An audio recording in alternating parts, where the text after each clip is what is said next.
Hello there you guys, welcome to one of my videos. Going to be giving you the player ratings for Manchester United's 2-1 win against West Ham at the London Stadium.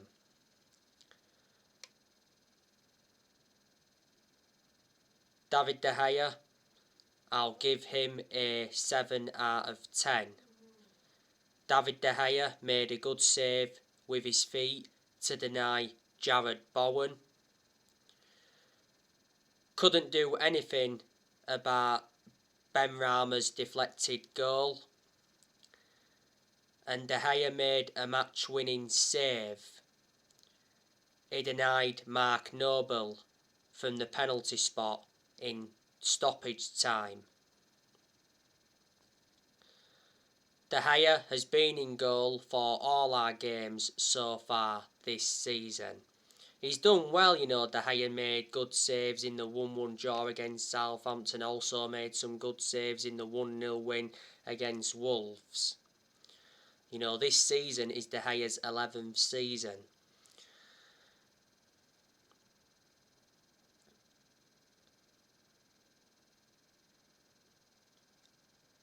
Aaron Wan-Bissaka, I'm going to give him a 6 out of 10. I thought he was pretty good in the first half, but he wasn't adventurous in the second half.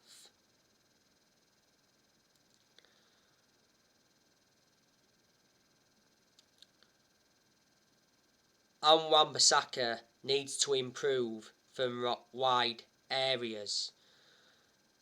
Bissaka could have gave away a penalty in the game. I think he brought Souček down. This season is Aaron Wan-Bissaka's third full season at Man United. Don't forget, on Tuesday against Young Boys, Aaron Wan-Bissaka got sent off for stamping on Martins. So that probably still has an effect on him. He's missing our next European game. Rafael Varan, I'm going to give him a 7 out of 10. Again, I thought he looked very composed, defended well. Obviously, Benrahma's strike got deflected off Varan, and Varan made a very good block to deny Jarrod Bowen. Varan has enjoyed a very good start to his Man United career. Harry Maguire, 5 out of 10. I thought he looked sloppy, and Harry Maguire made a mistake in the game that led to that Jarrod Bowen chance.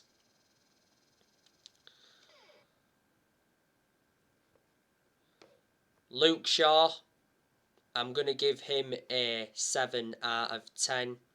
I thought he enjoyed a very good game today, showed good attacking intent, got in very good positions. His crosses were very good from set pieces. Luke Shaw, though, gave the penalty away in stoppage time because it hit Luke Shaw's hand.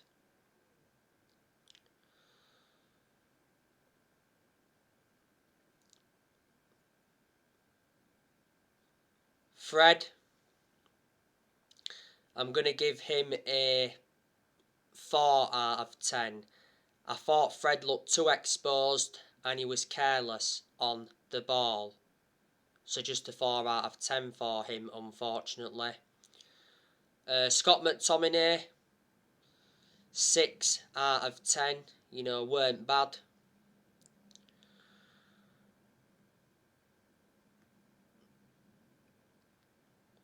Paul Pogba, 6 out of 10. Paul Pogba did make some good runs in the game, but he wasn't at his best.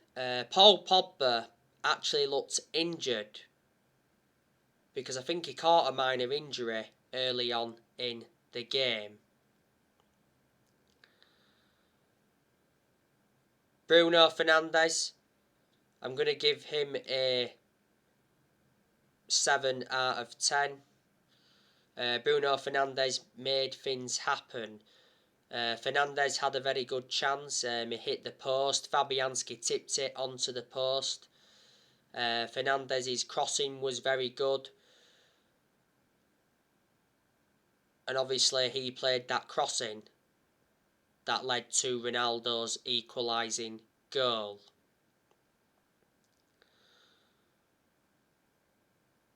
As you all know, Bruno Fernandez is close to signing a new 5-year contract with Man United worth £250,000 a week with the signing of Cristiano Ronaldo.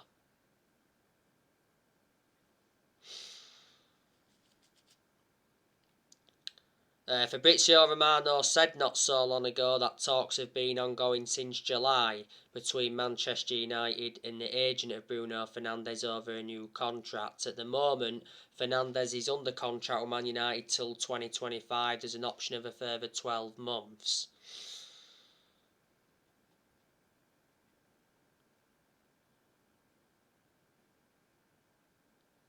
Bruno Fernandes wants to stay at Man United. He's made that clear. Mason Greenwood, I'm going to give him a 7 out of 10. Always looked to threat on the ball, and he did make some very good runs, especially early on.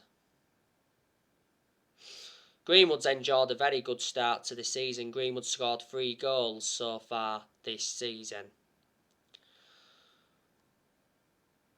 Cristiano Ronaldo, going to give him a 8 out of 10.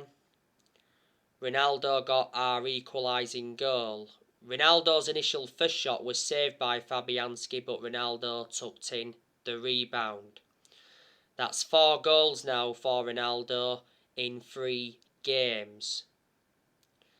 Ronaldo should have actually had more than 1 goal because he had some other good chances. He had a very good chance early on in the second half, which I think came from a mistake from West Ham. Ronaldo got brought down like 3 times in the penalty area. So we had 3 penalty appeals turned down. A lot of United fans reckon that 2 of them were Stonewall penalties.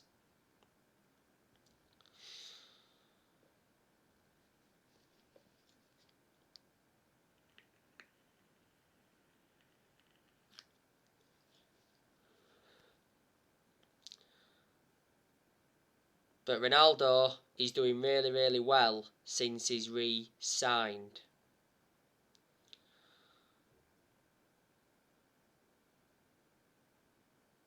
You know, we got Ronaldo in a deal worth 19.8 million with add-ons included.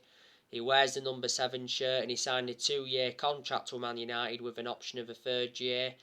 The other week, Ronaldo hinted that he's looking to stay at Man United beyond his current contract. Ronaldo receives £480,000 a week, so he's the highest earner at Man United.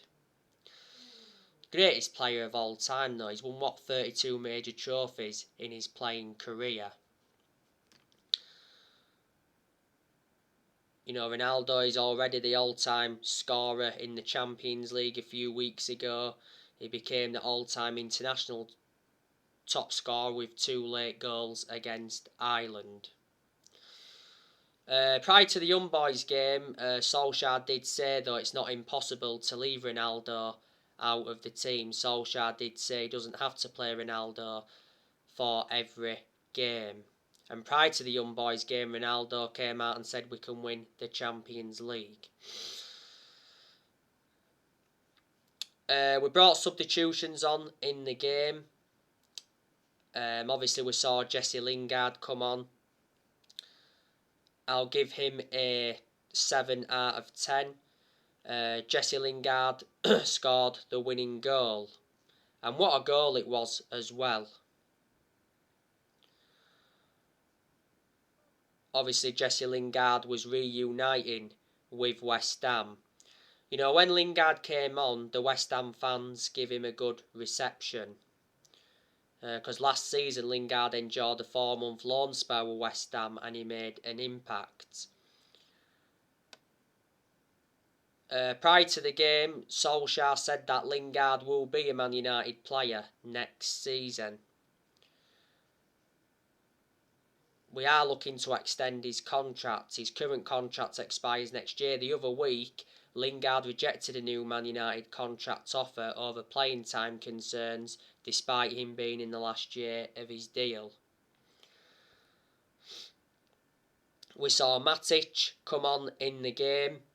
I'll give Matic just a 6 out of 10. You know, Matic did get the assist for Jesse Lingard's winning goal.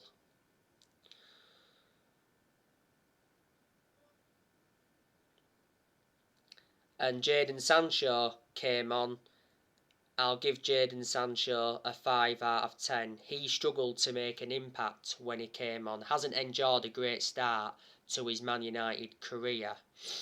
But I said, you know, if Solskjaer uses Sancho correctly, you know, he will do well at Man United. I actually thought Sancho would have started the game, but he didn't. Anyway, that is your player ratings from our 2-1 win against West Ham.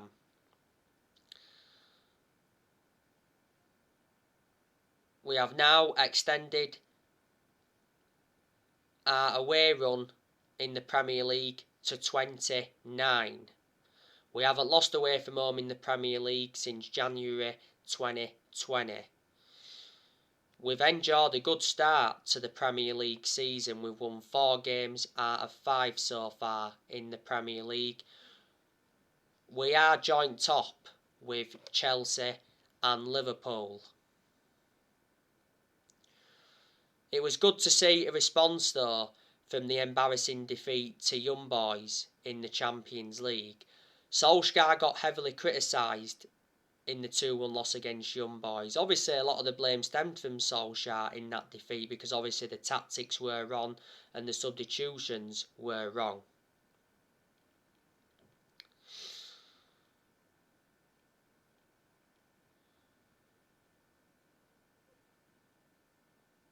But I thought today's game was a very good game. I thought it was an even contest. You know, I thought West Ham, you know, played very well. I thought defensively they was good. I thought Zuma did very well on his home debut. You know, Zuma made some very good interventions. I thought Jared Bowen also played very well for West Ham, like I mentioned earlier. He had that good chance. De Gea saved it with his feet. Obviously, the other chance he had came from a mistake from Harry Maguire.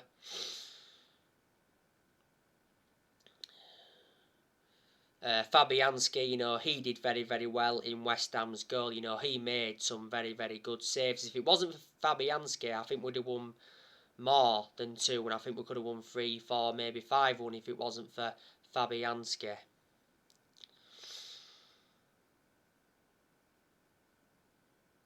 West Ham were missing Antonio. Obviously, Antonio was suspended. Obviously, Vincent Reid is out with injury. Up top today, West Ham played Vlasic. That was his debut. He obviously played ahead of Antonio. I think David Moyes will get criticised for a lot for bringing Mark Noble on to take the penalty.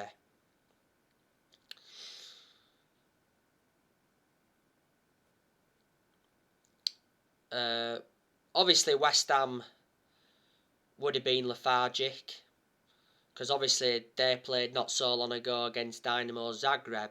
They beaten them 2-0 in the Europa League. But I do think West Ham will do well this season. You know, they're a well organised team now.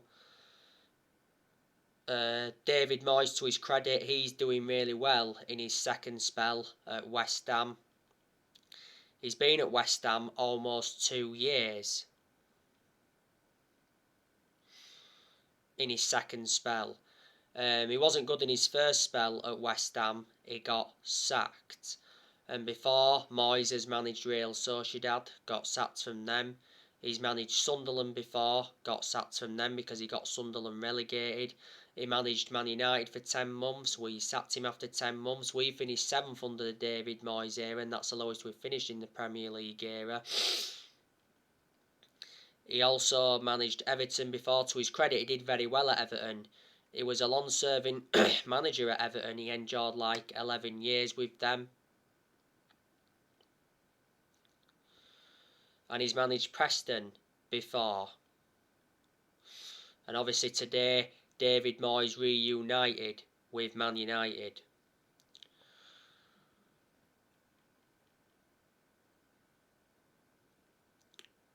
We do play West Ham in the EFL Cup on Wednesday. The preview for that game will be coming up tomorrow.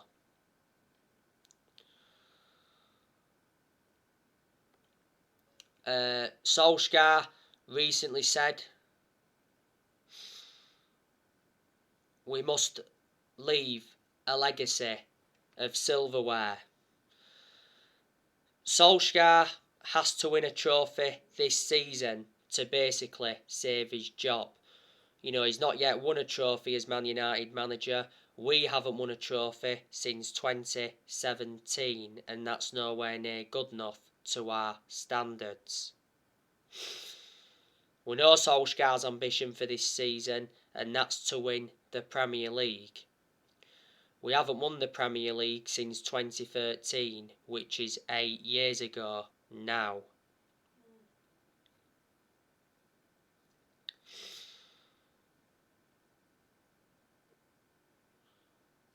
A few weeks ago, it mentioned that Solskjaer privately views Chelsea as Man United's biggest title rival this season, ahead of Liverpool and Man City.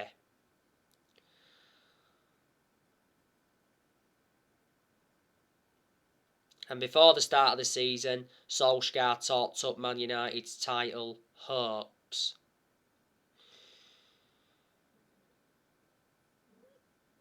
You know, I said to you, didn't I, this season is absolutely massive for Ole Gunnar Solskjaer because he's got big expectations to exceed. This season is Solskjaer's third full season as Man United manager.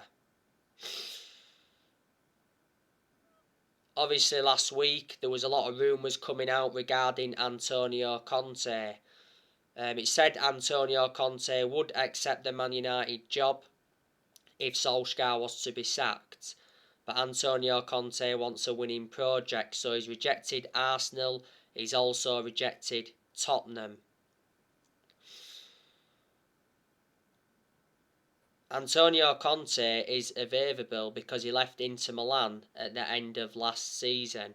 He's got a good pedigree behind him, Conte. He won a lot of trophies in his home nation. And he's managed in the Premier League before because he managed Chelsea. And in his first season at Chelsea, he won the Premier League. Some United fans reckon if Conte was to come in, he'd do a good job and he'd suit the strappings of the club. But I'm Ole in now, we've got to give Ole at least this season. Like I said, I think Ole has done well to say the current squad he was left with when he got appointed in as Man United manager. I didn't expect Solskjaer to do as well as he has done, so in that aspect, I am shocked.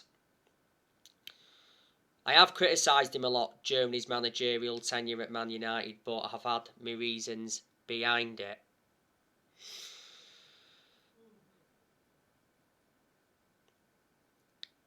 Ole is our best manager since Ferguson. He has brought consistency back.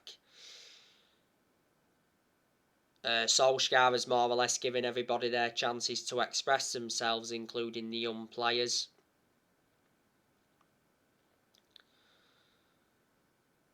I like the way Solskjaer develops the youth.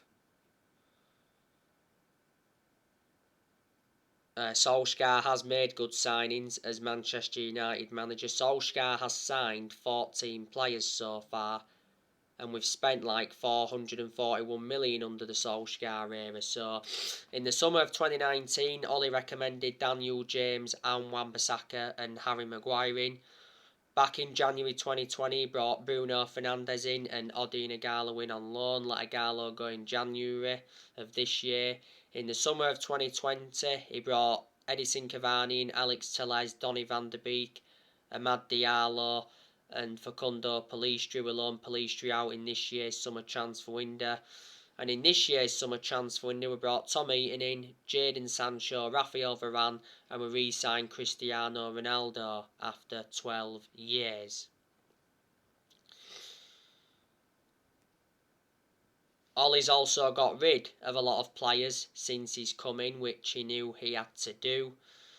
Obviously loaned a few players out in this year's summer transfer window, so the players we loaned out, we loaned Tahith Chon out for Facundo Pellistri, Brandon Williams, Ethan Laird, Andres Pereira and Axel Tuanzebe. A lot of the players Solskjaer has got rid of permanently.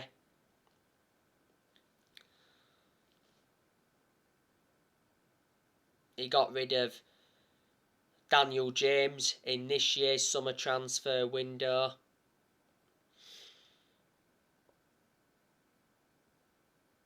Also released Sergio Romero and Joe Pereira. Was it back in January? He offloaded Fossa Mensah, Marcus Rojo and Odin Ighalo.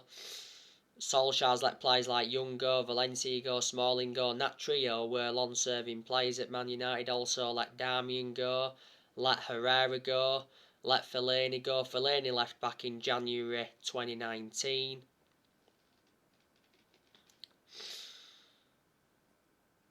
Also let Angel Gomez go, let Sanchez go, and let Romelu Lukaku go. So they're a lot of the players Solskjaer's got rid of permanently.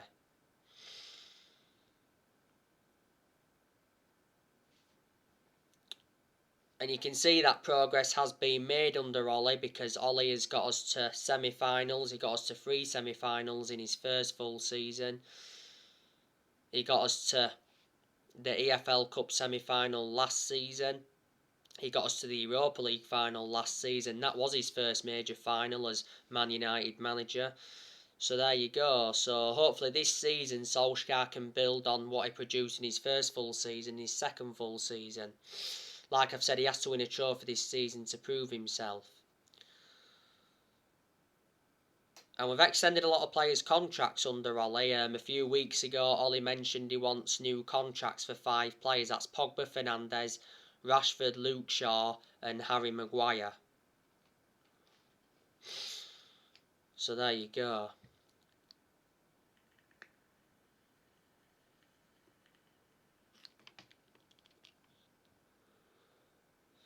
Told you my 2 biggest concerns about Ollie is that he hasn't got a proven pedigree as a manager, and his decision making concerns me.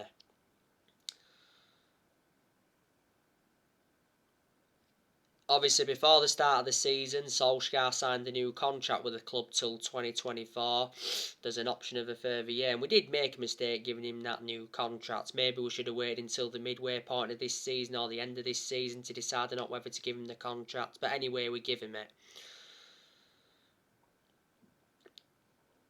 Solskjaer has learnt quite a bit on the job.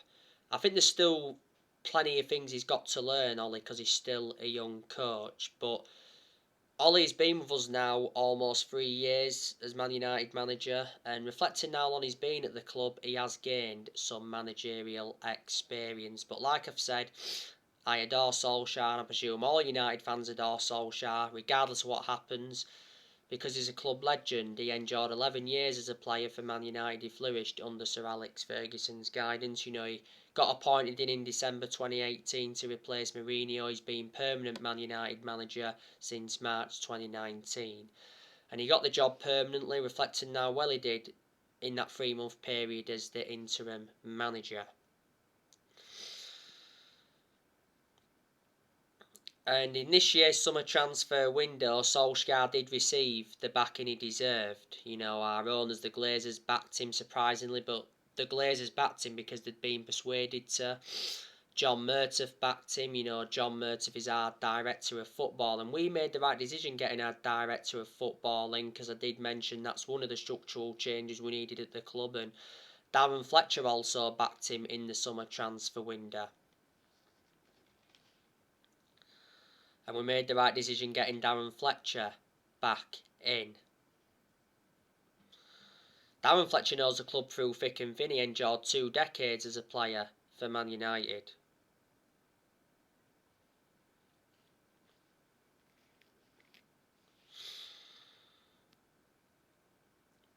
And we made 4 signings in this year's summer transfer window. You know, we enjoyed a very, very good summer transfer window. In this year's summer transfer window, we must have spent around 141 million. It was disappointing that we didn't get a midfielder in the summer transfer window. I'm hoping we can get a midfielder in January or next summer. And it was disappointing that we only managed to sell 1 player in the summer transfer window, and the player we sold was Daniel James. We sold him to Leeds for 25 million.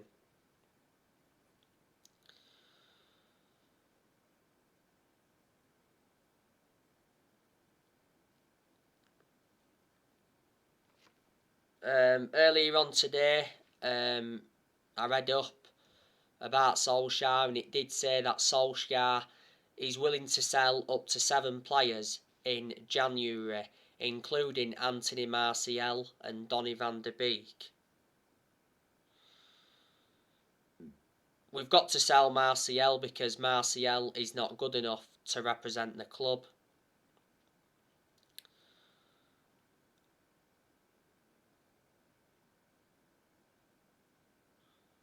Don't forget, Martial rejected the chance to join Lyon on loan on deadline day. Before the start of the season, though, it said Solskjaer refuses to sell Martial. Donny van de Beek, we've definitely got to offload him because he doesn't get enough game time at Man United. You know, Van de Beek played no part today against West Ham. Don't forget, Paul Ince said that Donny van de Beek has got absolutely no chance of staying at Man United. Obviously, Donny van de Beek started against Young Boys last Tuesday in the Champions League, but he got taken off at half-time, and he shouldn't have been taken off at half-time because Van de Beek was our best player in that first half. Prior to the game, Solskjaer did say that Van de Beek has been working hard to get into the team. Solskjaer said he was prepared to play Van de Beek in a 2-man midfield, and Solskjaer hints at a new role for Van de Beek this term. The other week, Van de Beek told Solskjaer his best position. Van de Beek reckons he will be best served operating as a number 6 or as a number 8.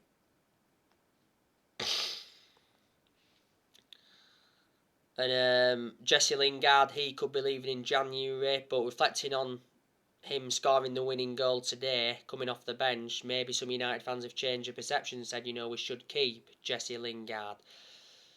Lingard, though, made an horrendous mistake against Young Boys. He cost us the game against Young Boys because he played that back pass in the 95th minute of stoppage time, was it?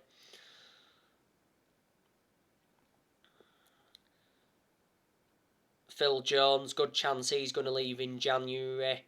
There's a good chance that we're going to offload Eric Bailly, and there's also a good chance we're going to offload Delors and Alex Telles. So that's 7 players there. So anyway guys, that's everything to update you today. Drop your comments, likes below on the channel. If you do, consider subscribe as always, and take care. God bless. See you all again very, very soon. Thanks for watching.